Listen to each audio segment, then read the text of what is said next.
On a le go officiel de Anne-Sophie, donc c'est parti et ça fait plaisir de vous voir, puisque l'année dernière on était en distanciel et ça rappelle aussi cette scène au César. On remettait un César à Annie Girardot et on lui parlait du théâtre et elle disait le théâtre, je ne sais pas si ça vous a beaucoup manqué, moi ça m'a manqué. Ben, c'est un peu la même chose de vous retrouver, je ne sais pas si ça vous a manqué, mais nous ça nous a beaucoup manqué. Donc on est vraiment heureux, n'est-ce pas, d'être là. En plus, un festival qui a 30 ans. On va parler donc d'enfance désenchantée avec Abigaël Assor, Aussi riche que le roi. Pour ceux qui n'auraient pas encore le livre, vous avez de belles couvertures. Jean d'Amérique, Soleil à coudre. Et Zoé Derlaine, j'espère bien prononcer, Debout dans l'eau. Alors, c'est des romans, effectivement, qui nous emportent dans des paysages d'enfance assez variés. Il y a la question de la filiation, il y a la question aussi de se reconstruire, et il y a la découverte de mondes qu'on ne connaît pas forcément en tant que lecteur, que ce soit dans le Brabant flamand, que ce soit à Casablanca, et notamment au nord de Casablanca, où votre héroïne Sarah vit sa condition sociale modeste, mais c'est un euphémisme. Et puis, il y a Haïti, à tête fêlée, que vous nous faites découvrir, Jean. Alors, une première question. Finalement, vous livrez au lecteur l'enfance. Est-ce que écrire sur l'enfance, c'est retomber en enfance soi-même ou retomber en adolescence ? Si la question ne vous inspire pas, c'est pas grave. Hein, ça. On m'entend ? Oui. Oui, on vous entend parfaitement. Je parle pour moi, évidemment. Je ne sais pas ce que vous en pensez, Jean et Zoé, mais alors, au contraire, moi, je pense que pour réussir à écrire sur l'enfance, il faut au contraire être devenu totalement adulte pour pouvoir à la fois porter un regard qui est critique. Évidemment, il faut se replonger dans les émotions de l'enfance, de l'adolescence, mais il faut quand même avoir cette idée qu'un cycle s'est terminé, qu'on a peut-être compris, qu'on est arrivé au bout de quelque chose.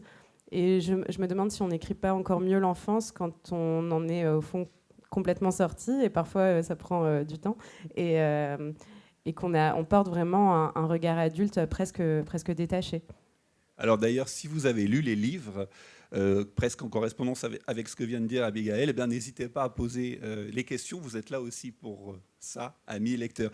Jean, vous, peut-être que ce n'est peut-être pas la même démarche, puisque vous nous emmenez dans cet Haïti, on l'a dit, avec un univers qui, pour nous, lecteurs, ici en France, peut paraître parfois imaginaire, bien que le pays que vous connaissez et dont vous portez les racines soit en proie à cette violence. Alors voilà, quel rapport avec l'enfance ? Un peu exactement la même question qu'Abigaël. Le micro marche, merveilleux. Ça marche ? Oui, très bien. Oui, je suis assez d'accord avec Abigaël. En fait, je pense que n'importe quel personnage qu'on crée, c'est un déplacement qu'on fait et c'est important, voilà, même si c'est un personnage, c'est un enfant, il y a un regard qu'il ou elle va porter sur le monde. On doit être conscient de... Enfin, moi, j'essaie d'être conscient des enjeux qui traversent ce regard. Donc, il me faut un œil peut-être d'adulte et de quelqu'un qui réfléchit derrière ce personnage pour pousser son regard vers plus de justesse possible, le plus de justesse possible. C'est-à-dire qu'en fait, sans s'en rendre compte, parfois on devient, entre guillemets, écrivain adulte. Ouais, peut-être, mais en tout cas, moi, j'essaye vraiment que mes personnages, je pense que mes personnages sont moi quelque part, c'est-à-dire j'ai la responsabilité de les avoir créés, donc j'essaye de leur donner les cartes qu'il faut, les outils qu'il faut pour poser un regard juste et sur le monde et qui soit dépouillé de tout, comment dire, tout déchet. Tout artifice presque. Ouais, parce voilà. que c'est vrai que parfois on peut avoir la tentation, quand on raconte des épisodes difficiles, d'être dans la surenchère, ce qui est de merci absolument pas le cas dans vos romans. Jean parlait d'une forme de bienveillance finalement à l'égard des personnages. On a le sentiment, mais peut-être est-ce un sentiment subjectif des lecteurs, que c'est aussi ce qui nourrit votre démarche, Zoé, puisqu'on a cette jeune fille de 11 ans qui vit avec sa grand-mère, mais surtout son grand-père, qu'on sent partir dans l'au-delà, enfin qui va disparaître, qui va mourir, il y a toute une série de personnages qui entourent Zoé. Et comme on fait toujours à Laval, on ne raconte pas le livre, on vous donne envie de le lire. Et vous découvrirez aussi ce désir d'évasion qu'il y a chez Zoé, l'Alaska et puis son sweatshirt qui va jouer un rôle important. Alors voilà, est-ce que vous aussi, il y a ces barrières qu'ont évoquées Abigail et Jean, qu'on met vis-à-vis de l'enfance pour pouvoir ensuite mieux la raconter ? Oui, effectivement, je pense que ce qu'a dit Abigail, je ne pense pas qu'on écrit sur l'enfance en redevenant un enfant. Je pense qu'il faut avoir passé le cap et ça prend plus ou moins de temps. Et je pense que c'est même encore un processus. En même temps, effectivement, il faut se replonger là-dedans, même si moi, je n'ai pas du tout écrit, c'est pas un roman autobiographique, mais pour pouvoir se remettre à hauteur d'enfant, moi, j'ai quand même eu besoin de retrouver les sensations de l'enfance. Et donc vraiment de parfois repartir, mais plutôt au niveau émotionnel, au niveau sensoriel, dans ce que c'était être une petite fille, voilà, même si c'était il y a quelques années déjà. Voilà, pour ce qui est de la bienveillance, je dirais que oui, enfin, mais il n'y a pas non plus de concessions à faire par rapport aux personnages. Je pense que moi, je les ai décrits tels qu'ils me semblaient justes. Alors effectivement, le personnage principal, cette petite fille, c'est bien de elle qu'il s'agit. J'avais envie de parler de sa résilience, de sa force, bien plus que de son traumatisme d'enfance. Mais voilà, je ne sais pas si ça répond à la question. Toutes les réponses sont bonnes puisque les questions sont ouvertes. Et puis, il y a peut-être un autre élément. En vous écoutant, je ne sais pas si ça vous a inspiré vos romans, et encore une fois, c'est une impression de lecteur. La lumière, parce qu'en fait, chacun de vos romans, quand on est lecteur, on lit, on a des images qui parcourent notre cerveau. Je trouve que chacun de vos livres a une lumière particulière. Bon, Brabant flamand, évidemment. On pense à une lumière avec un peu de brouillard. On pense aussi à Arnaud, ce chanteur qui nous a quittés il y a peu. Je ne sais pas s'il a joué un rôle dans votre... Alors Arnaud, c'est vraiment Bruxelles. Hein. Enfin, oui, il chante la mer, il y a Ostende, etc. La tendance à tout globaliser. Ce qui a joué certainement un rôle, c'est que c'est une campagne que je connais. Donc c'est une lumière que je connais. Cette partie-là est réelle. J'avais des grands-parents qui avaient une maison dans le Brabant flamand. J'ai plutôt grandi côté flamand en Belgique. Et effectivement, c'est des très grands ciels. Alors, je pense plutôt à Brel, peut-être. Oui, Brel aussi, les bien très sûr. grands ciels. Et puis tous les peintres flamands, effectivement, qui ont montré ces ciels. Ouais. Parce que le soleil implacable aussi, en forme de lumière, on a l'impression qu'il est présent dans votre roman, Abigail. Parce que ce qu'il faut dire, c'est que vous soulevez une réalité qui peut nous échapper. Votre héroïne s'appelle Sarah, mais elle n'est pas du Maroc. Sa mère est partie de France. Didier, son amant d'un temps, s'en est allé.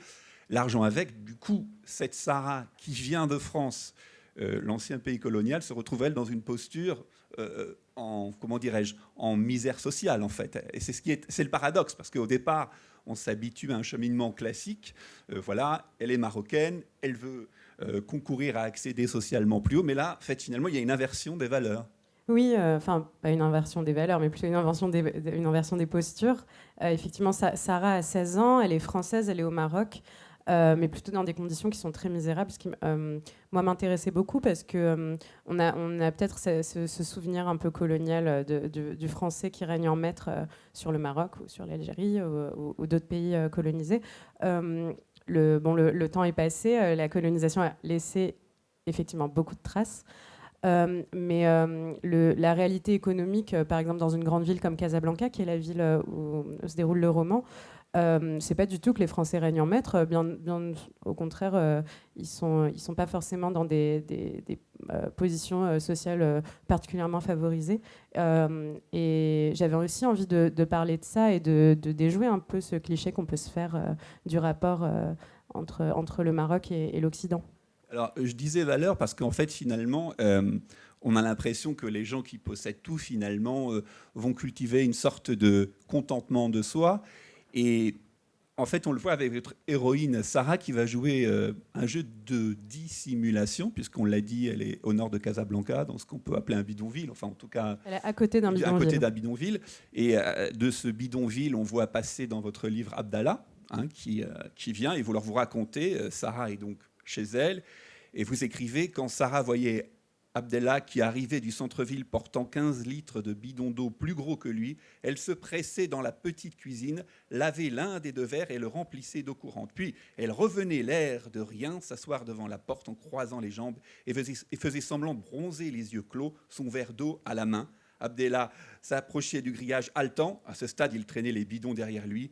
Et en l'entendant, Sarah ouvrait les yeux et en même temps la bouche dans sa plus belle exclamation de surprise. « Oh, salut Abdallah, il fait chaud aujourd'hui, hein ?»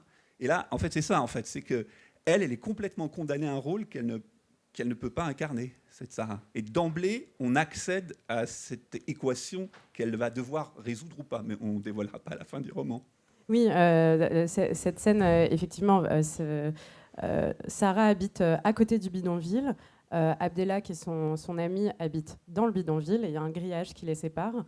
Mais en réalité, Sarah est pas beaucoup plus riche que lui. Mais elle est très très fière de ne pas être à l'intérieur du bidonville. Et donc, c'est une forme de dignité géographique. Voilà, c'est une forme de dignité. Et donc, contrairement à Abdallah, elle a l'eau courante. Donc quand elle le voit passer, elle se précipite dans la cuisine et elle remplit un verre d'eau avec l'eau du robinet. Et elle fait comme si elle allait la boire pour lui montrer que voilà, elle a l'eau courante et lui, il porte les 15 litres de bidon d'eau. Et dès que Abdallah passe, et c'est la fin du paragraphe, elle jette vite l'eau parce qu'il ne faut pas la boire non plus. Elle dit qu'il ne faut pas la boire, cette eau dégueulasse. Elle lui fait juste croire, elle lui montre juste qu'elle a plus d'argent que lui. Et en fait, cette scène, c'est aussi pour montrer que même entre des amis comme Abdallah et Sarah qui se connaissent depuis l'enfance et qui sont voisins, il y a cette volonté de se positionner par rapport à la hiérarchie sociale et de bien montrer qu'on est plus riche que l'autre, même quand on est tous les deux très pauvres. Et d'ailleurs, cette scène, et comme celles qui sont aussi dans vos romans, Jean et Zoé, ce sont des scènes qui sont comme des portes, en fait. On les ouvre et c'est des indices, en tout cas, encore une fois, en tant que lecteur, que vous semez pour nous aider à rentrer dans cette enfance désenchantée. C'est aussi, semble-t-il, en tout cas, on peut avoir le sentiment, Jean, dans votre roman, Soleil à coudre, avec au passage aussi une très belle couverture, qui est peut-être parfois plus facilement déchiffrable une fois qu'on a lu le livre, mais là, chacun ses interprétations. Et parmi les indices que vous donnez, il y en a de nombreux, mais il y a cet élément important, c'est que votre personnage, votre héroïne, elle est d'emblée soumise à une équation impossible, c'est-à-dire qu'il y a un individu qui s'appelle papa, mais ce n'est pas son papa. Il y a des règles du jeu qui sont très particulières, et vous nous mettez finalement face à cette situation. Notamment le fait qu'elle écrive des lettres à ce personnage qu'elle aime, qui est une camarade de classe, et vous nous donnez tout ça à voir. Alors, il y a cette lettre qui commence comme ça, c'est votre personnage qui écrit « Chère Lune, l'encre est pauvre, ma main bête et le papier inconvenable. L'impensible seul connaît ta route. Peut-être j'essaie de tresser l'azur entre mes doigts pour t'écrire. Dur devient l'horizon à chaque tentative. » Alors c'est un extrait de la lettre que votre personnage écrit à Lune. Est-ce que la poésie, c'était aussi pour vous, puisque vous êtes aussi poète, une sorte de porte que vous offrez au lecteur pour qu'il rentre dans cette enfance désenchantée? Parce qu'après, quand on plonge dans la réalité d'Haïti, c'est une réalité sans concession. Oui, bon, effectivement, il y a dans ce texte, je raconte des situations, des réalités assez violentes, assez terribles. Et la poésie me sert d'outil qui me permet d'y plonger encore plus profondément.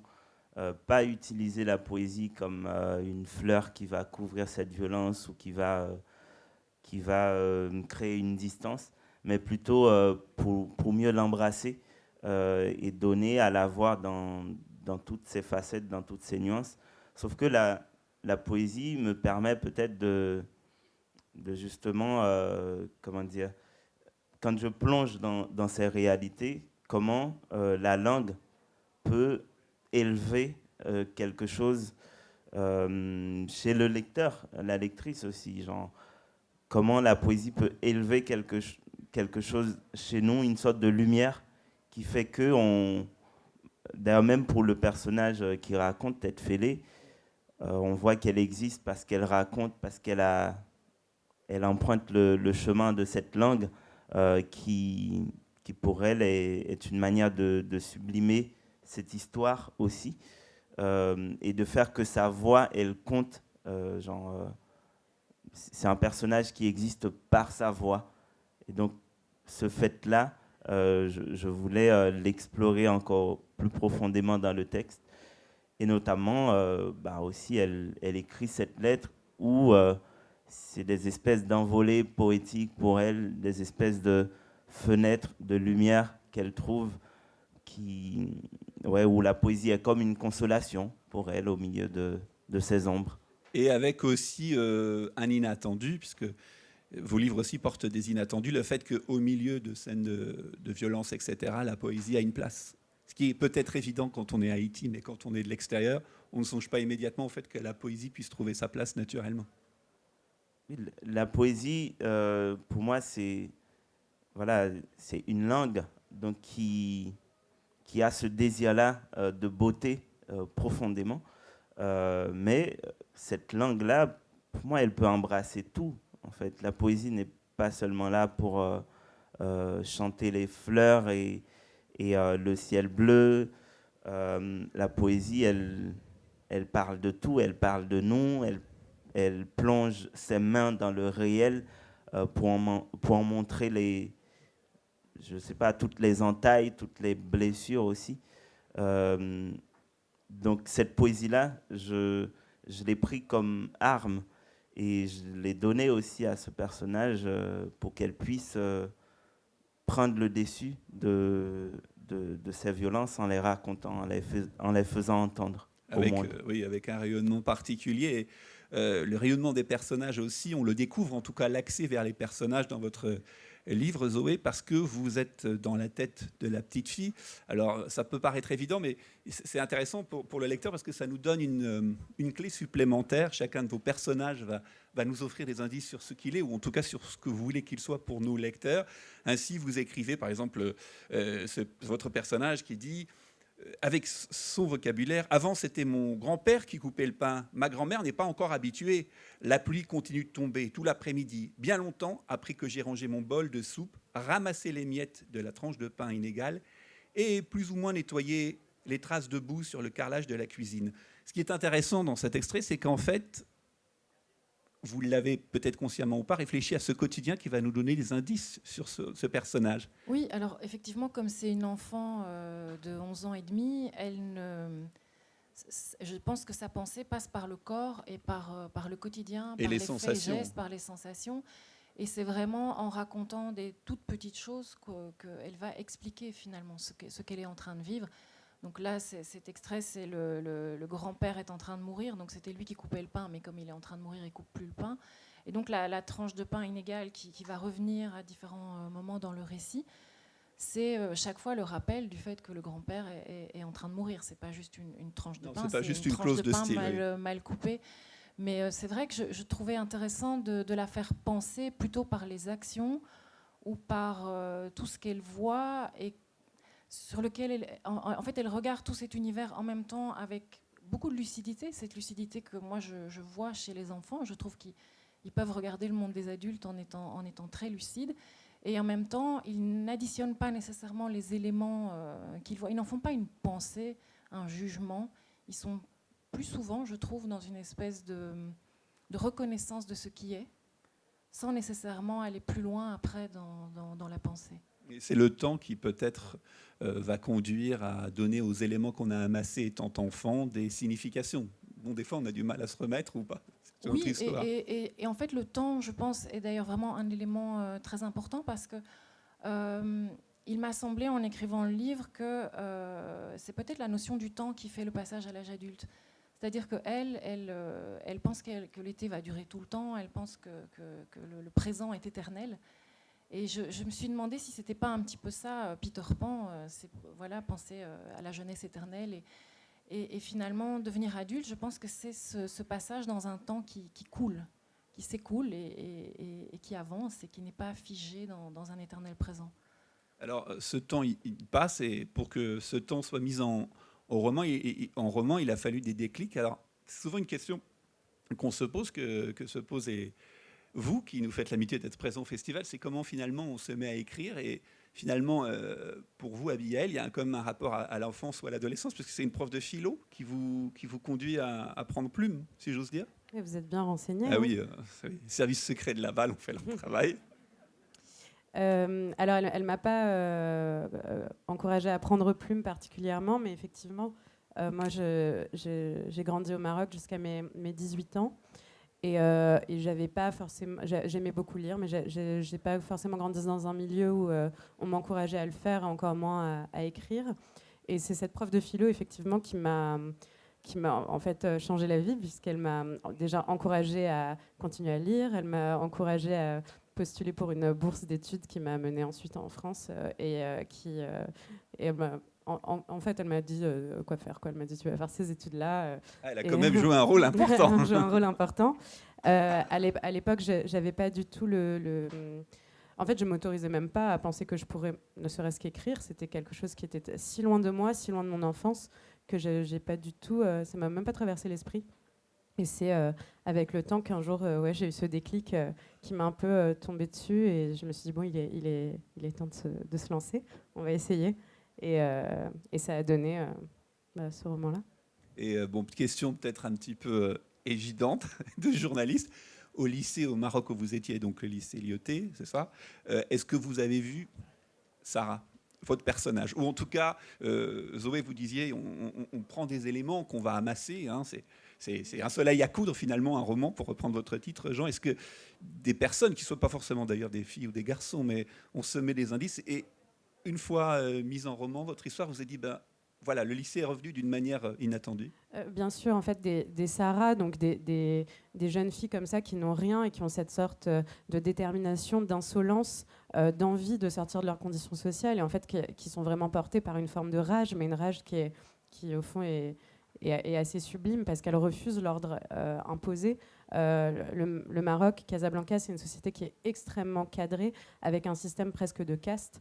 Et en fait, j'en ai vu des dizaines de jeunes filles et de jeunes garçons comme ça qui voulaient en fait sortir de ce système de caste et Sarah, elle est un peu étonnante parce que c'est une jeune fille de 16 ans qui décide qu'elle va épouser un garçon aussi riche que le roi, qui a donné le titre au roman. Pour sortir de sa condition sociale. Et donc, voilà, elle va le séduire, elle va sortir de la misère. La question d'amour ne se pose même pas. Donc, elle est peut-être un peu agaçante au début, et puis après, on la comprend un peu mieux. Et en fait, cette détermination qui peut paraître un peu immorale, moi, je la trouve très belle. Et je l'ai vue beaucoup au Maroc, autour de moi. J'ai vu, en fait, cette rage qui traversait les corps, parce que la société ne permet pas de vivre ni librement, ni dignement, quand on ne n'est pas du bon côté de la barrière. Avec un élément qui résonne, on disait que Laval, le festival, fête ses 30 ans. Ça veut dire que Laval est né, pas Laval, mais en tout cas le festival Lecture en tête, en 1992. Il se trouve que votre roman se passe aussi dans les années 90. Oui. Et cette sélection temporelle, si j'ose dire, n'est pas un hasard, puisque en 98, c'est la Coupe du Monde pour la France, mais c'est pas de Coupe du Monde dont il s'agit au Maroc, c'est un changement législatif qui va jouer un rôle dans la façon dont sont régis les rapports entre les êtres.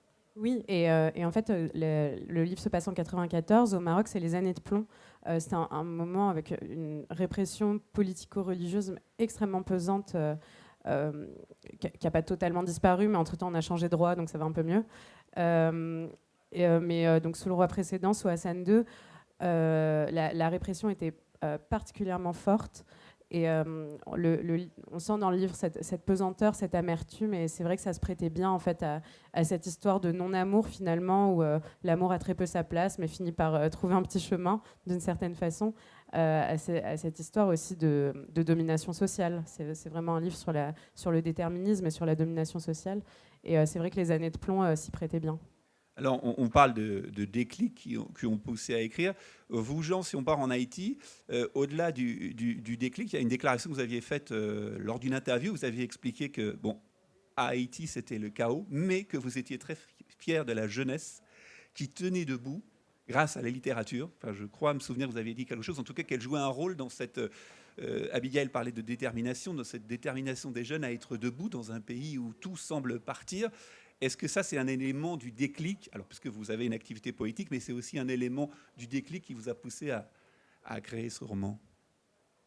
Je pense que d'une manière générale, et c'est peut-être une des choses que grandir en Haïti m'a appris, c'est le désir de lutter pour la vie, de s'engager toujours, de rester debout, parce que c'est un pays où les gens sont très, très abandonnés par l'État. Et comment ils arrivent à résister et composer leur vie toujours.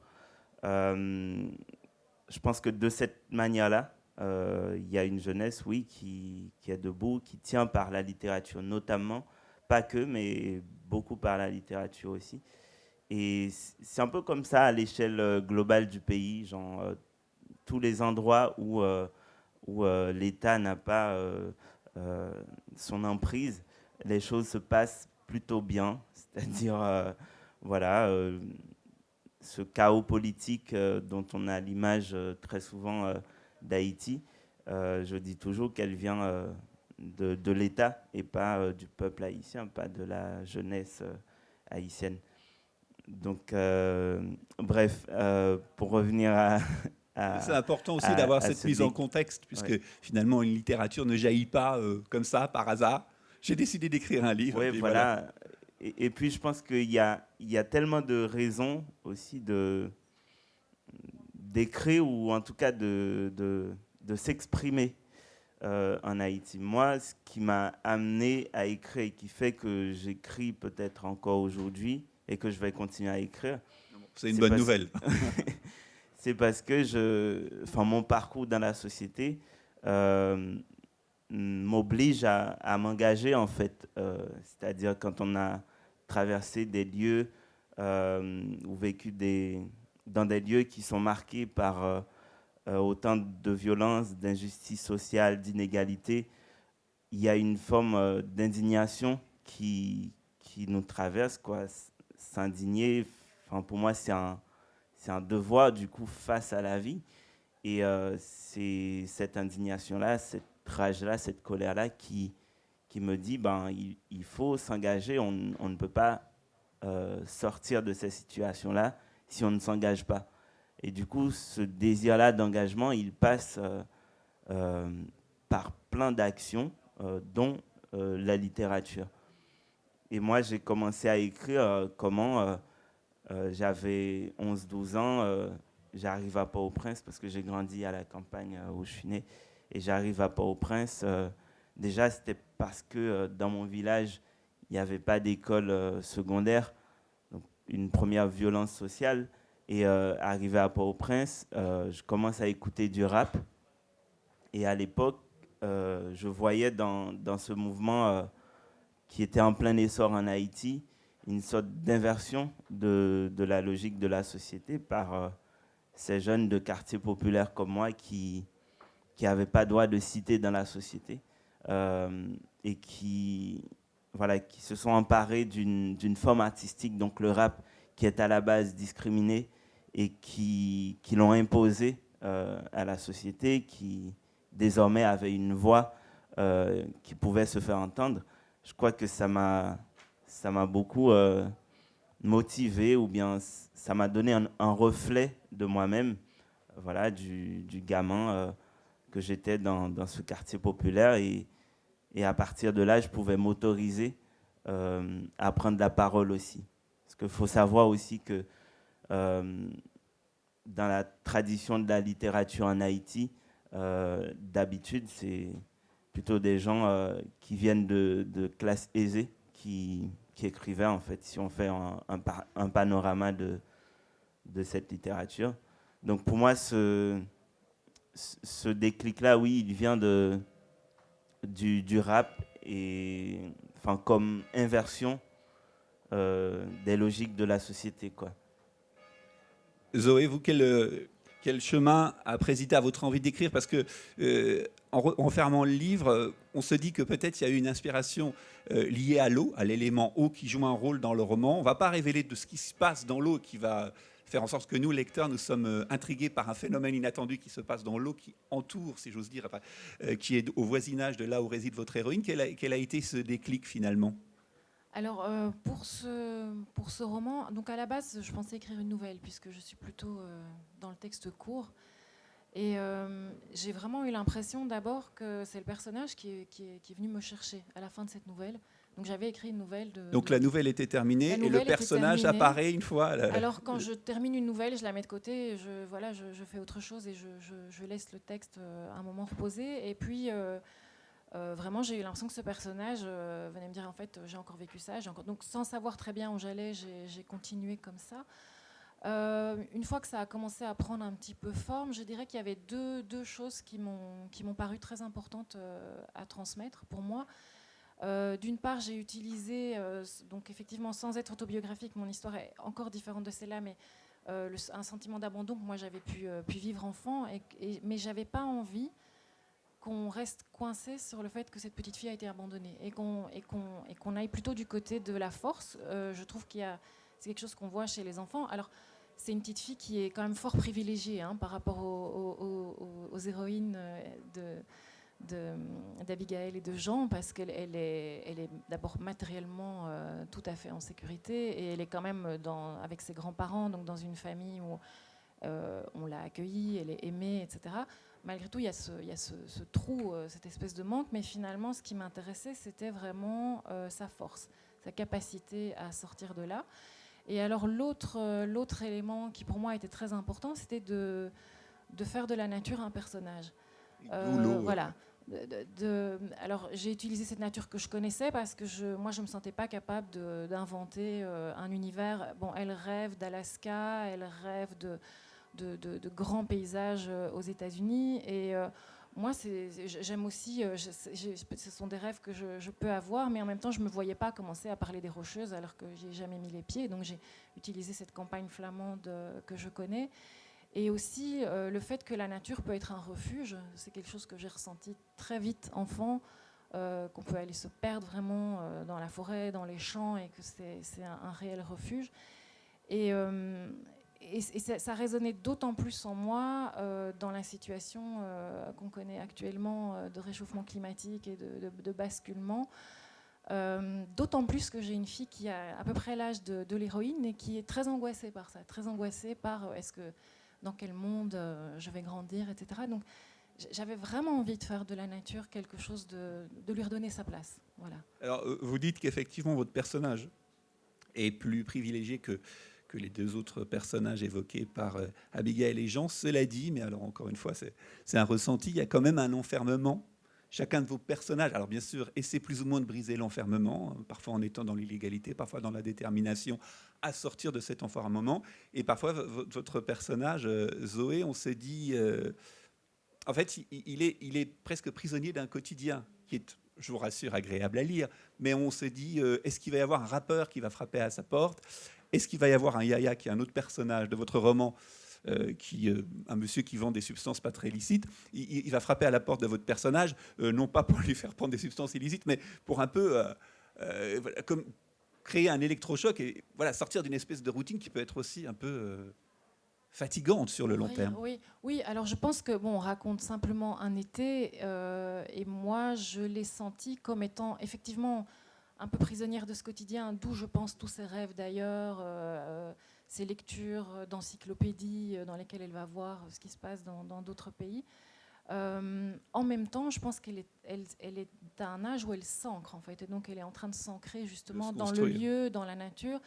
Et moi, en la quittant, j'avais bon espoir que ça se passe bien pour elle. J'avais l'impression qu'on la quittait avec tout ce qu'il fallait pour s'en sortir. Ouais. Alors, on parle de ses ressentis.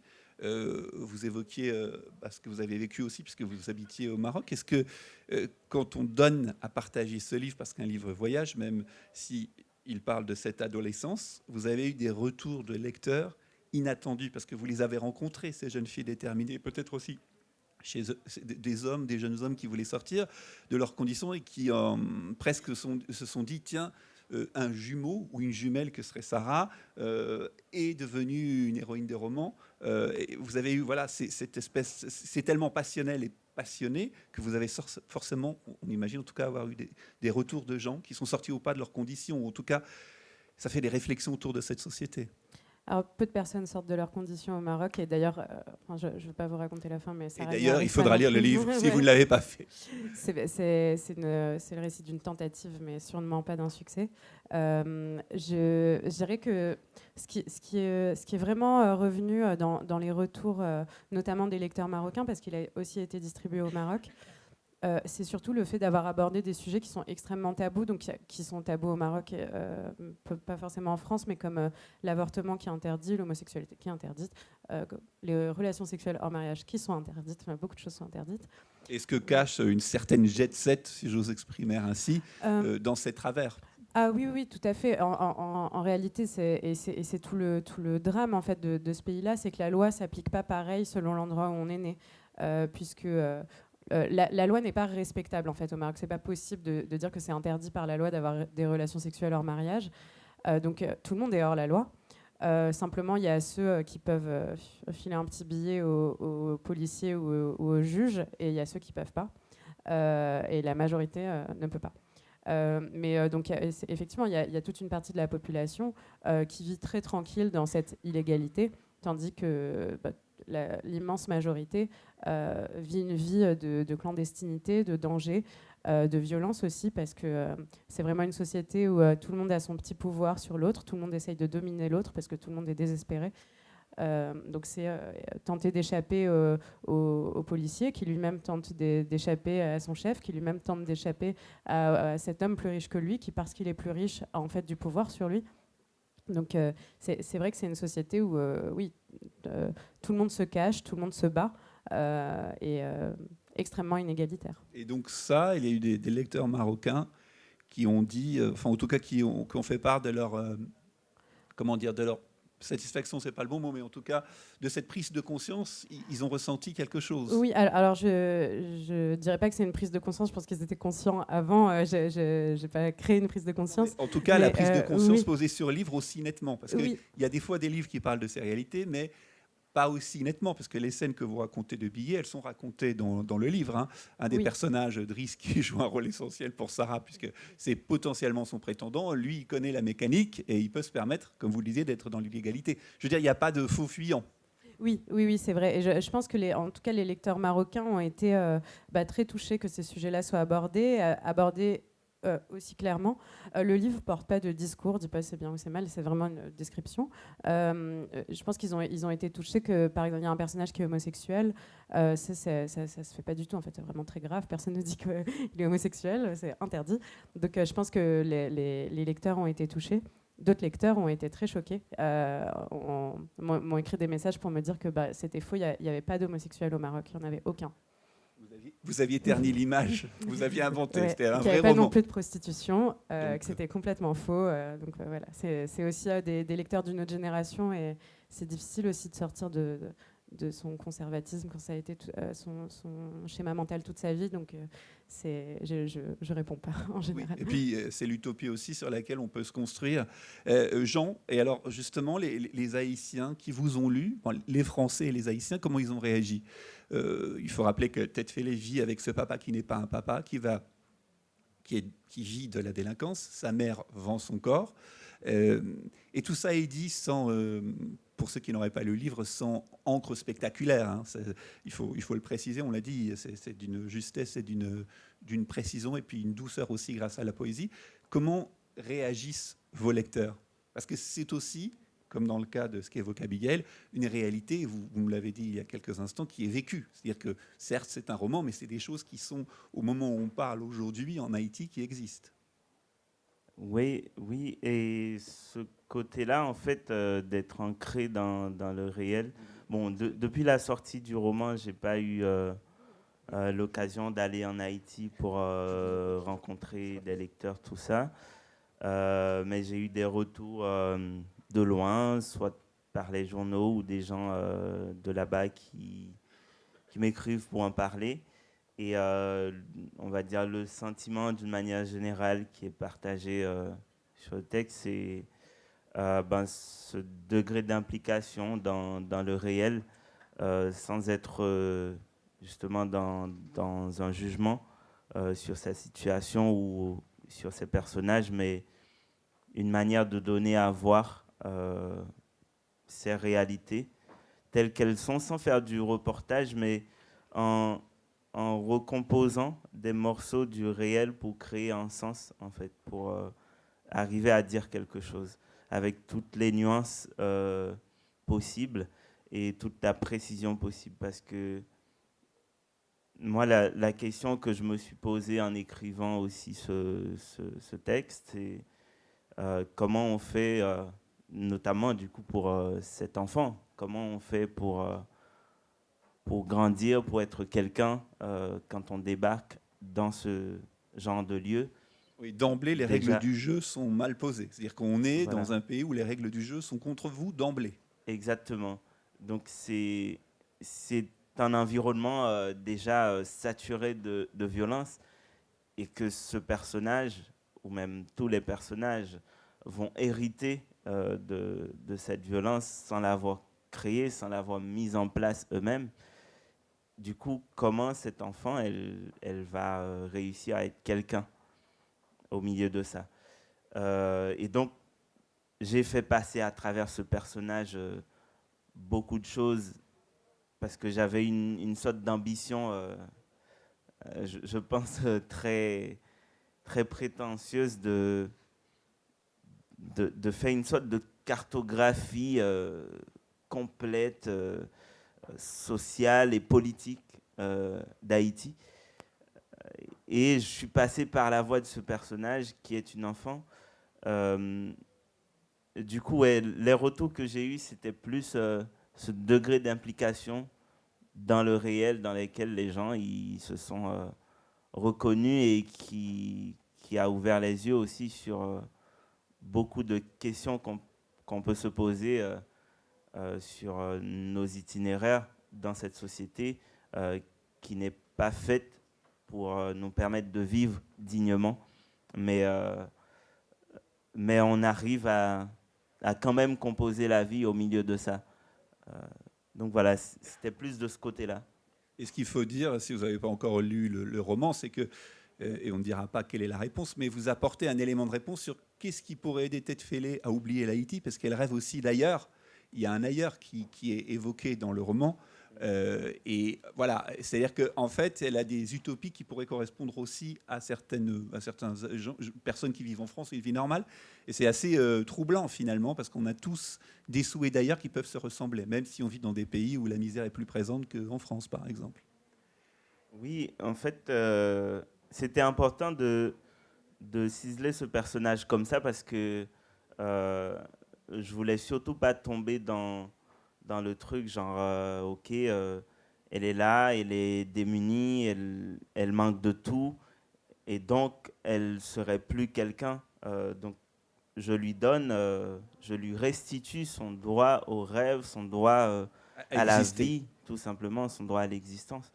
Et donc cette petite fille, au milieu de ce magma de ténèbres et de violence, elle a une fenêtre qui la tient en vie. C'est cet amour donc qu'elle nourrit, ou bien l'idée de cet amour qu'elle nourrit pour cette camarade de classe. Et du coup, ce chemin de poésie qu'elle prend pour dire cet amour, parce qu'elle essaie de lui écrire une lettre, parce que l'autre fille, elle vient dans notre milieu social, c'est très compliqué pour elle de concrétiser vraiment cet amour-là. Du coup, elle lui écrit cette lettre. Et c'est ce qui la tient en vie, en fait. Et ses rêves, ses utopies, c'est ce qui la tient en vie. Et je pense que c'est ce qui fonde, en fait, quelqu'un dans l'existence. Et qu'est-ce qu'on veut être, qui on veut être, et qu'est-ce qu'on désire. Je pense que c'est ce qui nous fonde. Et elle est portée par ce rêve d'amour et d'ailleurs. Et vous, Zoé, alors comment les lecteurs qui vous ont découvert à travers ce personnage ont réagi? Peut-être des gens liés à l'enfance, au paysage, quel regard ils ont porté justement en tant que lecteurs? Ce que je trouve toujours intéressant dans le retour des lecteurs, c'est que finalement on découvre aussi des choses sur le livre qu'on a écrit soi. C'est-à-dire que moi j'écris déjà de manière très organique, donc il il n'y avait pas à la base, voilà, j'ai envie de parler de ça, j'ai envie de parler de ça. Les thèmes et les choses, les lignes de force, je dirais, du texte, je les ai découvertes au moment de les écrire. Et finalement, je me suis dit, tiens, oui, voilà, la nature, je vais en parler, etc. Et puis, il y a tout ce qui nous échappe. Je pense il y a ce qu'on a envie de mettre dans un livre, mais il y a aussi tout ce qui nous échappe. Et chaque lecteur, je trouve, chaque retour est complètement différent. Parfois, j'ai l'impression de découvrir le livre à travers les yeux du lecteur en face. Par exemple, la question de la filiation, c'est la première chose quand mon éditrice, à qui j'avais envoyé le manuscrit, m'a téléphoné pour me dire qu'il prenait le livre. Elle m'a dit que voilà, c'était vraiment un beau texte sur la filiation. Et moi, je crois que je suis restée silencieuse 3 minutes au téléphone parce que je me suis demandé de quoi elle parlait, en fait. Et je découvrais... Je me disais, mais oui, enfin, donc je refaisais le livre dans ma tête en me disant, ah, oui, c'est vrai, tiens, elle a raison. Et je pense qu'il y a, en tout cas, moi, dans ma manière d'écrire, il y a énormément de choses qui m'échappent. Et en même temps, je trouve ça très chouette que les lecteurs s'approprient le texte et y mettent plein de choses différentes. J'ai eu une rencontre il n'y a pas longtemps où dans le public, il y avait des gens qui avaient adoré le personnage du grand-père en disant mais en fait on voit bien qu'il aime sa petite fille, et puis d'autres qui disaient mais quel grand-père horrible. Et je me disais bah, ok, on a chacun des grands-pères et puis on va projeter nos grands-pères ou nos fantasmes de grands-pères. Et enfin en tout cas moi voilà, moi je suis surprise et j'avais été surprise précédemment avec mon recueil de nouvelles de la même manière. J'ai l'impression que parfois moi, je découvre mes obsessions au fur et à mesure que j'écris. Je découvre ce qui m'habite, ce qui m'anime. Et c'est vraiment les lecteurs qui me le renvoient parce que moi, je ne le vois pas nécessairement comme ça. Alors, vous avez un privilège en étant présent ici, puisque vous allez pouvoir entendre les auteurs lire un extrait de leur livre. Et en plus, c'est eux, enfin vous qui l'avez choisi. Donc, Abigaël, aussi riche que le roi, où nous situez-vous l'action, si j'ose dire? Il va falloir tenir le micro et le livre, mais maintenant, vous êtes une habituée. Je vais y arriver, j'espère. Sarah cherche à séduire Driss parce qu'il est aussi riche que le roi. C'est la première fois qu'ils passent un moment ensemble. C'est dans une petite maison qui est juste à côté de la piscine de Driss, parce que la maison est tellement grande qu'il faut construire une deuxième maison près de la piscine pour ne pas avoir à remonter dans la sublime villa. C'était ainsi qu'elle était entrée sans un mot à l'intérieur de la grande pièce et s'était assise sur le canapé à côté de lui, sentant son odeur de Giorgio Armani, de savon noir. Elle avait regardé dans le vide, dans le silence, comme lui. Quelque part, une horloge murale cliquetait. Il avait dit après un temps « Tu veux boire quelque chose ?» Elle avait répondu « Oui, du Poms ». Il était allé chercher la canette de Poms dans la petite cuisine américaine derrière. Autour d'elle, il y avait un autre canapé gris, une table, un grand billard vert, et sur les murs, des affiches d'expo qui se passaient à Paris. Mais Sarah continuait à regarder à travers la baie vitrée, encore ouverte à moitié, derrière laquelle la piscine tremblait et le vent ne s'était pas calmé. Il était revenu avec le plateau, l'avait posé sur la table, et ils avaient bu tous les deux du Poms en regardant les feuilles à aiguilles tombées du grand araucaria. « Le jardinier va ramasser », répéta Driss. Sarah reposa le verre vide sur la table. Elle se tourna vers lui. Elle approcha son visage brun fait de terre cuite vers son visage fait de laideur et elle l'embrassa. Ce n'était pas mieux que la dernière fois. L'embrassant, malgré la bave et la raideur de la langue qui tapait au fond de la gorge, elle retira tour à tour ses baskets, son pull, son jean, sa culotte. Par étapes, elle lui avait appris à faire l'amour, se cognant parfois contre le coin de la table basse, devant ignorer le nez crochu, le menton pointu, la peau grasse, les dents de rongeur, se plongeant uniquement dans le verre de thym et de laurier qui fondait dans les tagines de bœuf que préparait Loubna, dans une villa où il y aurait de l'or, des couronnes, des diamants sur le sol, et on trébucherait sur eux. Voilà, on voit le lien à l'autre, et dans ce lien à l'autre, même si le mot amour s'intercale, il y a aussi la considération de choses concrètes, en fait. Ce qu'on mange, où l'on vit, et qui sont des éléments qui motivent aussi Sarah pour sortir de sa condition, avec peut-être ou pas Driss comme porte de sortie. Oui, Sarah, elle s'intéresse à Driss, évidemment, parce qu'il est très riche, mais il est aussi très laid. Et la seule chose à laquelle elle s'accroche, c'est qu'elle trouve que ses yeux qui sont verts ont la couleur du thym. Et le thym, ça lui rappelle un tagine qu'elle mangeait chez sa copine quand elle était petite, et quand elle allait chez elle le mercredi, et qu'elle ne pouvait pas manger chez elle. Et donc ce teint dans les yeux de Driss, c'est énormément de promesses pour elle d'une autre vie, et elle s'accroche à ça, et quand elle le voit, quand elle fait l'amour avec lui, elle reste accrochée à ce teint-là.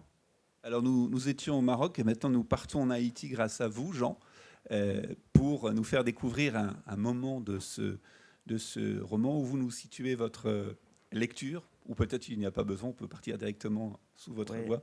D'ailleurs, on va peut-être convenir qu'on l'a choisi ensemble parce que je vois que c'est une page que vous avez notée. Ah ben voilà, les grands esprits, 3 petits points. Donc c'est une de ces tentatives de lettres que Tête Fêlée, elle essaye de faire à silence son amoureuse. Est-ce que je peux me mettre debout ça...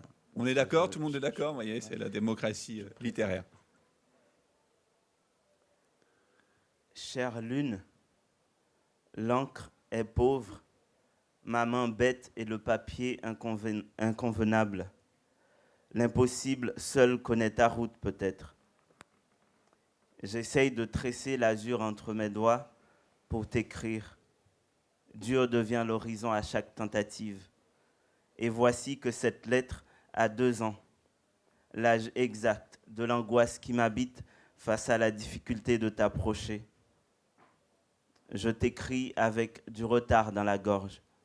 Je te parle avec mes oiseaux morts, mes veines blanches et mes soleils arqués, fruits amers des kilomètres jetés entre nos cœurs. J'essaye d'avancer vers toi, espérant voir se fondre nos envies dans la même eau. T'aimer est le plus doux chemin vers la vie, j'avance. J'ai chaud en moi le souvenir de chacun de nos regards, chacun de nos battements communs. Reste encore vif en moi ce moment où on s'est frôlé la semaine dernière quand tu sortais de la classe au bras de ton père. Et ce jour où tu t'es réfugié sur ma poitrine, j'entends encore sonner les cloches de ton cœur. J'en tremble, je tremble. Pardonne-moi si mes mots te parviennent trébuchants. Sache qu'ils sont nés avec la mission de te fixer droit dans les yeux et de te dire mon rêve d'y habiter. Je connais ton regard, c'est la mer qui veille sur le printemps. J'y vois le large chaque fois que je le croise et je sens s'embraser nos élans à faire tomber les hautes murailles qui nous écartent. Mais ton père fait écran. Je suis encore une de ratée, mais je n'abandonnerai pas. Un jour, mes papiers cesseront de finir froissés et j'aurai cette lettre. Un jour, je saurai tisser des mots à la forme parfaite pour m'adresser à ma lune. J'insiste. Ma mère me raconte qu'à une époque, prendre la plume pour donner des ailes à un cœur était élégance. Que longtemps, on a écrit des lettres à l'autre, on a déclaré sa flamme sur le papier et c'était si beau. Incandescent. Je suis depuis 2 ans face à une feuille que je voudrais remplir de tendresse. Je ne quitterai pas le chantier. J'écrirai à ma lune avant la tombée de la nuit. Je lui écrirai car je ne sais quoi faire d'autre. Il y a longtemps que je cherche un chemin vers mon cœur miroir. Cette fille appelée Silence, mais son père fait écran. Il la garde sous son aile à l'école où l'enferme dans une maison luxueuse protégée par un mur immense et une cohorte de barbelés. Que faire? Lui écrire? Je m'y mets, tout en m'interrogeant, même si j'arrive à transposer mon feu en mots, même si elle reçoit par quelques moyens ma lettre, même si elle répond par le même élan de lumière, pourrons-nous vraiment nous rencontrer? Nos corps trouveront-ils l'occasion de se brûler l'un à l'autre? Que faire? Ma tête se consume. Je demande au vent d'emporter mon tourment, à l'océan de boire ma peine et à l'instant de me faire don d'idées claires. J'appelle l'aube à me donner la main. Demain est une autre nuit. Merci beaucoup.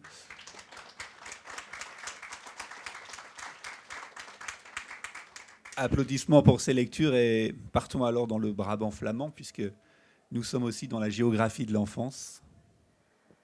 Dans les temps, pour la première fois depuis que je me suis blessée au genou, j'ai ramé jusqu'à l'île, minuscule et tellement ébouriffée de joncs et de rejetons de saules que seuls les canards, les poules d'eau et les rats peuvent s'y tenir.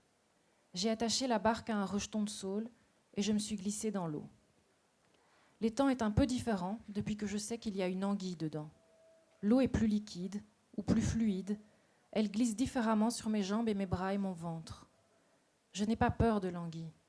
J'ai passé du temps dans la bibliothèque, avec les encyclopédies ouvertes autour de moi sur le vieux plancher presque noir.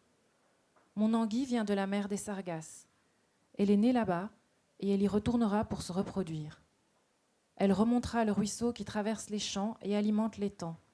Et après ça, elle ne fera plus que suivre le courant, descendre les ruisseaux et les rivières jusqu'à la mer. Un peu comme les saumons, mais dans l'autre sens. Pour le moment, elle est jaune, mais pendant son voyage, son dos va noircir et son ventre va devenir argenté, ses yeux vont grossir. Mon anguille est capable de sortir de l'eau et de glisser dans l'herbe humide, de pluie ou de rosée, grâce à des branchies spéciales. Elle est venue de la mer des Sargasses et elle a choisi cet étang-ci pour y vivre, pour y dormir les yeux grands ouverts, pour devenir une anguille adulte. Voilà, nous étions là aussi dans un décor qui nous rappelle l'élément eau et puis le rapport que votre héroïne a aux éléments. Il nous reste très peu de temps, donc s'il y a une question, c'est maintenant. Est-ce qu'il y a des questions? Les gens ont été là jusqu'au bout, c'est bon signe. Alors, je ne sais pas si vous serez d'accord, mais en tout cas, vos 3 romans m'ont fait penser à une citation qui est dans ce fameux livre « Lettre à un jeune poète » que tout le monde connaît.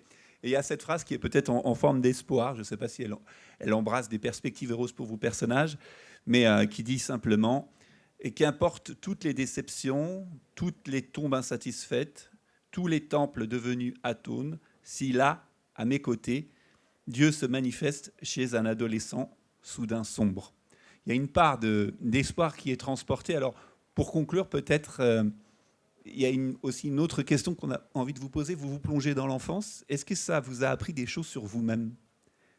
Est-ce que ça a révélé des parties de vous que vous avez découvertes? Alors après, si je vous pose la question, j'ai des idées sur les éléments de réponse, mais je ne sais pas, Abigaël. Je pense qu'on ne cesse jamais d'apprendre sur soi-même. Je dirais que c'est peut-être la seule chose qu'on n'arrête jamais de faire. On est une énigme infinie et infernale. Écrire, c'est sûr que ça apprend sur soi, mais parfois on ne se rend même pas compte qu'on apprend. Ça apprend à l'intérieur de soi. Et après avoir parcouru l'enfance désenchantée, vous partez évidemment dans d'autres livres.